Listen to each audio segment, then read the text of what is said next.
देख रहे हैं साधना प्लस, आपके साथ मैं अंजलि। आप सभी का स्वागत करते हैं हिमाचल प्रदेश के हमारे इस खबरों के बुलेटिन में। खबरों की ओर बढ़ेंगे उससे पहले नजर डालते हैं हेडलाइंस पर। आईजीएमसी में नई ओपीडी का उद्घाटन, सीएम जयराम ठाकुर ने किया उद्घाटन। 103 करोड़ की लागत से बनी ओपीडी। बीजेपी जिला महामंत्री ने विपक्ष पर लगाया आरोप, कहा जनप्रतिनिधियों ने नहीं रखा नूरपुर के हितों का ध्यान, संबंधित विभाग से कार्रवाई की मांग। आज पहली बार शिमला पहुंचे तजिंदर पाल बिट्टू, चुनाव के लिए जीत की भरे हुंकार, कहा पंजाब में जीत की ओर बढ़ रही कांग्रेस। 14 जनवरी को होगा स्नो फेस्टिवल, लाहौली परंपरा के अनुसार 14 जनवरी से शुरू होगा नया साल। स्नो फेस्टिवल में होंगे कई तरह के कार्यक्रम। प्रदेश में 5 दिन मौसम साफ रहने के आसार, मैदानी इलाकों में कोहरा पड़ने से अलर्ट, मध्य और उच्च पर्वतीय इलाकों में भारी बारिश की संभावना।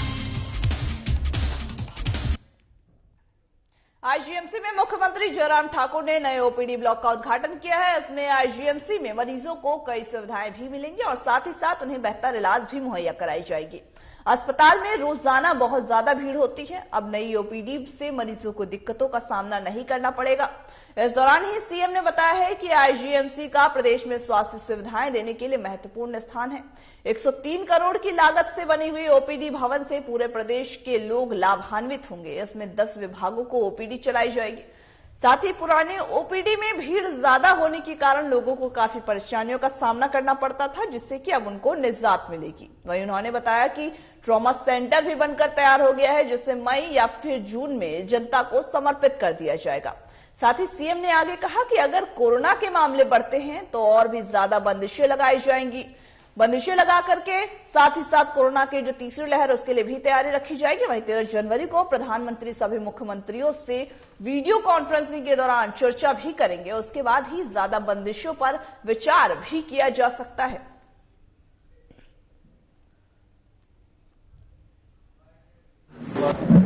मुझे इस बात की प्रसन्नता है कि बहुत लंबे समय से ये ओपीडी का भवन बन करके लोगों को समर्पित होने का, लोगों को सेवाएं देने का इंतजार कर रहा था। आज विधिवत इसकी शुरुआत करके ये भवन समर्पित कर दिया है हिमाचल प्रदेश की जनता की सेवा में।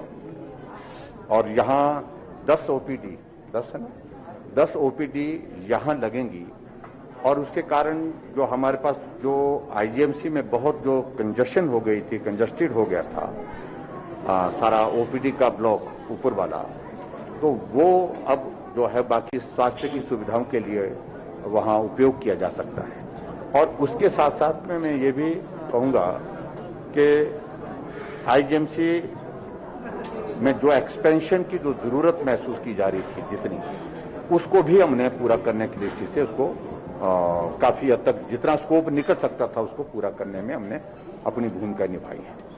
और मुझसे हमारा ट्रॉमा सेंटर जो है जिसका काम चल रहा है वो भी लगभग 90% 95% के करीब जो है उसका काम पूरा हो चुका है। और उम्मीद कर रहा हूं कि मई जून के महीने में वो भी बन करके तैयार होगा और उससे भी बेहतरीन सुविधाएं उस दृष्टि से भी मिलेगी। कुछ औपचारिकताओं को उसमें दौर रहता उसको भी पूरा करेगा। नूरपुर बीजेपी जिला महामंत्री रणवीर सिंह निक्का ने कंडवाल में आयोजित पत्रकार वार्ता में पक्ष और विपक्ष के नेताओं पर आरोप लगाते हुए कहा है कि नूरपुर के हितों का क्षेत्र के जनप्रतिनिधियों ने ध्यान नहीं रखा है, जिसके कारण ही नूरपुर का नूर लुट चुका है। वहीं साथ ही साथ उन्होंने कहा कि नूरपुर का रोल अब जो है वो पहले जैसे नहीं रहा है। इस दौरान रणवीर सिंह निक्का ने आगे कहा कि पठानकोट मंडी 4 लेन परियोजनाओं में प्रभावित होने के साथ साथ अन्याय इस बात का उदाहरण है। निक्का ने आगे कहा कि 4 लेन का सर्वे जब हुआ था तो कांग्रेस की सरकार थी और नूरपुर में विधायक कांग्रेस के अजय महाजन थे। उन्होंने आगे कहा कि सर्वे में 4 लेन के लिए एक अलग सड़क का प्रपोजल सरकार को दिया जा सकता था, जिसका प्रस्ताव 4 लेन संघर्ष समिति ने सरकार को दिया था। उन्होंने आगे कहा कि अगर नई सड़क 4 लेन के लिए प्रस्तावित होती है तो आज लोगों की बहुमूल्य भूमि 4 लेन की जद में आने से बच जाती है। निक्का ने सरकार और संबंधित विभाग से इस विषय पर गंभीरता से कार्रवाई करने की भी मांग की है।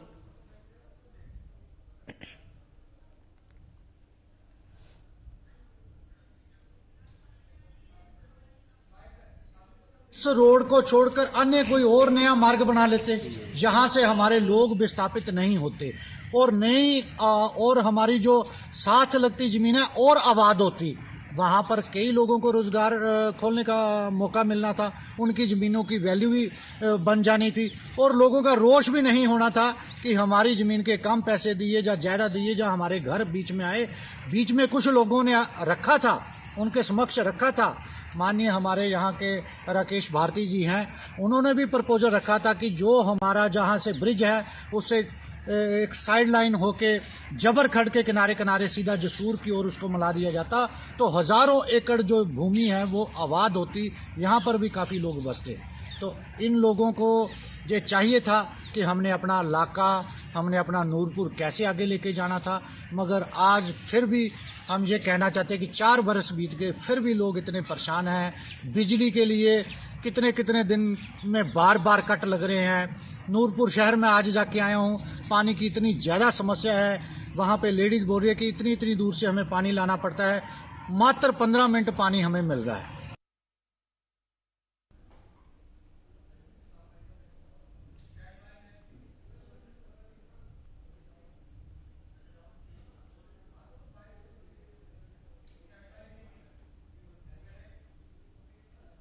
कांग्रेस कमेटी के राष्ट्रीय सचिव और हिमालय के प्रभारी के सहयोगी के रूप में नियुक्ति के बाद ही तजिंदर पाल जो है वो बिट्टू आज कहीं न कहीं पहली बार शिमला पहुंचे हैं। शिमला पहुंचने पर उन्होंने आगामी नगर निगम के और साथ ही साथ 2022 के चुनाव के जीत की हुंकार भी भरी है। इस दौरान तजिंदर पाल ने कहा कि हिमाचल से उनका पुराना नाता है और यहाँ की राजनीति से वो पूरी तरह से वाकिफ हैं। पंजाब में चुनावों के बाद हिमाचल में चुनाव है। पंजाब में कांग्रेस जीत की ओर बढ़ रही है, वहीं इसका प्रभाव हिमाचल के चुनावों में भी पड़ेगा। उन्होंने आगे कहा कि प्रदेश में कांग्रेस नेतृत्व मजबूत है। वहीं उन्होंने कहा कि कांग्रेस को कांग्रेस ही हराती है। कांग्रेस संगठन एकजुट होकर के लड़े तो फिर बीजेपी की करारी हार भी होगी। वहीं कांग्रेस एकजुट होकर लड़े तो कांग्रेस को कोई हरा ही नहीं सकता। उन्होंने कहा कि आगामी नगर निगम और साथ ही साथ 2022 के चुनावों में कांग्रेस जीत जरूर दर्ज करेगी। वहीं जैसे कि आपको पता है कि पंजाब में चुनाव होने वाले, पंजाब में चुनाव के बाद हिमाचल प्रदेश में भी चुनाव होंगे, जिसका मद्देनजर कहीं ना कहीं इनका कहना था कि जो पंजाब में जो कांग्रेस का जो पंजाब में जो चुनाव होना है उसमें कांग्रेस विजय हासिल है, जिसका प्रभाव हिमाचल प्रदेश में भी देखने को मिला। हिमाचल प्रदेश में भी एक बार फिर से कांग्रेस की सरकार आएगी, तजिंदर पाल ने ये कहा है। और साथ ही अपनी जो जीत के हुंकार भरने के लिए आज शिमला पहुंचे थे। शिमला में प्रेस कॉन्फ्रेंस आयोजित की गई थी। प्रेस कॉन्फ्रेंस के थ्रू ही इन्होंने लोगों से इस बात के लिए कहा कि कांग्रेस इस बार हिमाचल में कांग्रेस की सरकार बने।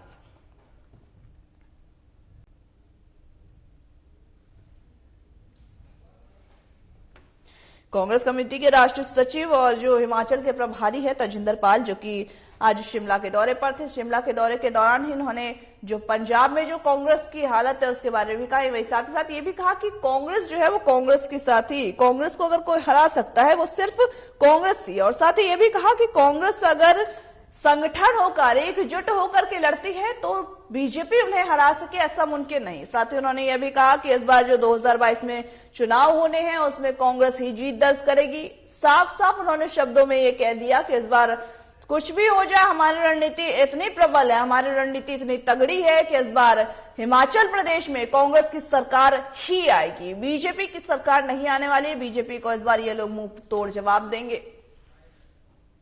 जरूरी है कि संगठन में एकता हो। पार्टी कांग्रेस को कांग्रेस ही हराती है। अगर कांग्रेस इकट्ठी रहे तो कोई इसको हरा नहीं सकता है।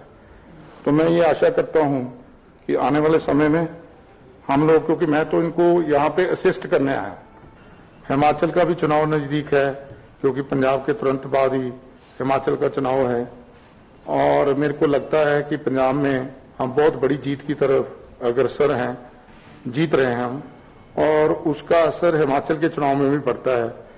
चाहे आप लोगों ने काफी यहाँ पे मेहनत की और इस बात के लिए मैं बधाई भी देता हूँ कि सारी दुनिया में, देश में नहीं, सब जगह इस बात की चर्चा हुई कि इतनी सेंटर में स्ट्रांग और इतनी मेजॉरिटी वाली गवर्नमेंट हो, स्टेट में बीजेपी की गवर्नमेंट हो, तो आप लोगों ने ये जो जीत दर्ज की है बाई इलेक्शंस में, इसके लिए मैं आपको बधाई भी देता हूं। और ये भी मैं समझता हूं कि माता रानी की कृपा से आने वाले समय में हम इसी प्रचंड जीत को आगे लेके जाएंगे। जनजातीय जिला लाहौल स्पीति के इस बार स्नो फेस्टिवल 14 जनवरी को होगा। वहीं साथ ही साथ कैबिनेट मंत्री डॉक्टर रामलाल मारकंडा ने इस बात की जानकारी दी है। उन्होंने कहा कि लाहौली परंपरा के अनुसार 14 जनवरी को नववर्ष शुरू हो रहा है, इसलिए स्नो फेस्टिवल में विभिन्न तरह के कार्यक्रम भी होंगे। कोरोना की वजह से इस बार ज्यादा समय तक ये फेस्टिवल नहीं होगा। वहीं पर्यटकों पर फिलहाल लाहौल स्पीति के आने पर भी रोक नहीं रहेगी। अटल टनल शुरू होने के बाद से लाहौल स्पीति में लगातार विंटर स्पोर्ट्स की राष्ट्रीय स्तर पर प्रतियोगिताएं आयोजित हो रही थी। इससे कि न केवल घाटी में पर्यटन को बढ़ावा मिलेगा, बल्कि साथ ही साथ घाटी के लोगों को भी रोजगार मिलेगा और साथ ही विंटर स्पोर्ट्स में करियर बनाने का भी बेहतर मौका मिलेगा। इसके बाद राष्ट्रीय महिला आइस हॉकी चैंपियनशिप 2022 का आयोजन 16 जनवरी को प्रस्तावित किया जाएगा। उन्होंने साथ ही साथ कहा कि पहली बार स्पीति में इस तरह के राष्ट्रीय प्रतियोगिता का आयोजन हो रहा है, जिसमें कि जो प्रतिभाएं हैं उनको खेलकर सामने आने का मौका मिलेगा। 14 जनवरी को ये स्नो फेस्टिवल का आयोजन होना है, जिसके अंदर ही कई तरह के कार्यक्रम आयोजित किए जाएंगे। इस फेस्टिवल में ही कोरोना की वजह से, हालांकि इस बार जब फेस्टिवल है स्नो फेस्टिवल, वो ज्यादा दिनों तक, क्योंकि कोरोना के केसेस बढ़ रहे हैं, इसको लेकर के ज्यादा दिनों तक इस फेस्टिवल को नहीं चल सकेगा। ये फेस्टिवल ज्यादा दिनों के लिए नहीं होगा, लेकिन साथ ही साथ ये भी कहा गया है कि इस विंटर स्पोर्ट्स के तहत ही जो राष्ट्रीय स्तर की प्रतियोगिता है वो आयोजित की जाएंगे, जिससे जो प्रतिभाएं हैं उनको खुद को निखारने का और उन प्रतिभाओं को लोगों को पहचानने का भी इसमें बेहतर अवसर मिलेगा। साथ ही साथ आइस हॉकी चैंपियनशिप के बारे में भी इसमें कहा गया है कि जो कि 16 जनवरी को स्टार्ट होनी है। वहीं साथ ही साथ इस तरह की जो प्रतियोगिता है वो पहली बार इस तरह की प्रतियोगिता स्पीति में आयोजित की जाएगी। यह ice hockey, national ice hockey हमें मिला है। ये स्पीति के लिए नहीं, पूरे हिमाचल प्रदेश के लिए, इंडिया के लिए। यहाँ पर आइस हॉकी जो है सिर्फ इन्हें गिने जगह पर आइस हॉकी का जो आयोजन जो है सिर्फ आपका जेएनके में होता है, वहीं कराया जाता था। इस बार पहली बार जो है हमें मौका मिला है। और आपको मैं यहाँ भी बताना चाहता हूँ, 2019 में पहली बार हमें हिमाचल प्रदेश में आयोजन करने का मौका मिला। और शुरुआती तौर पर ये आइस इंडियन ओलंपिक्स में जो है जो हमारे बहुत कम टीम ने भाग लेती थी, जिसमें जो है लद्दाख की जो ओलंपिक टीम में 20 की 20 लड़कियां, लद्दाख की लड़कियां जो है इंडियन ओलंपिक्स गेम में खेलती हैं आइस हॉकी में। हमने शुरुआत 19 में किया और मुझे आपको बताते हुए बड़ी खुशी हुई थी 2020 में मेरी स्पीति की लड़कियां जो है इंडिया में 3rd नंबर पर रही है। इसी कारण हमें इस बार नेशनल इवेंट जो आइस हॉकी का आयोजन करने का मौका मिला है। 16 तारीख को शुरुआत करें, हिमाचल प्रदेश के मुख्यमंत्री आदरणीय ठाकुर जयराम जी इसमें जाएंगे और 16 को का शुरुआत होगी और 22 तारीख को इसका जो है अंतिम दिन होगा। उसमें हम भारतवर्ष के हमारे समापन समारोह पे युवा खेल मामले के हमारे मंत्री। हिमाचल प्रदेश के हमारे इस बुलेटिन में मुझे दीजिए इजाजत और तमाम बाकी खबरों के अपडेट्स के लिए देखते रहिए साधना प्लस।